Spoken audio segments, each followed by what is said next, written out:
আশা তো একদমই করিনি আর কি, মানে যেটা বলে যে নিজের কাজ করে যাও, সেমনি আমি জাস্ট নিজের মতো পরীক্ষা দিয়ে গেছি। এবার রেজাল্ট তো আমার হাতে ছিল না, তো সেটা নিয়ে বেশি কিছু ভাবিও নি।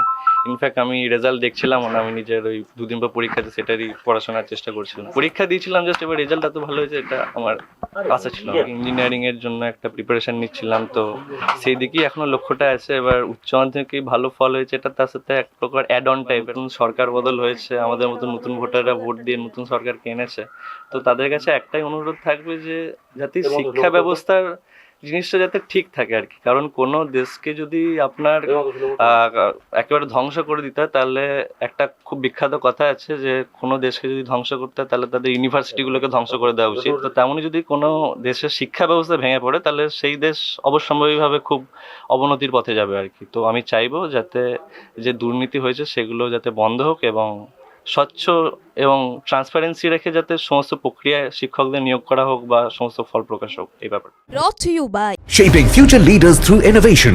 NSHM Knowledge Campus, Durgapur. Admissions open.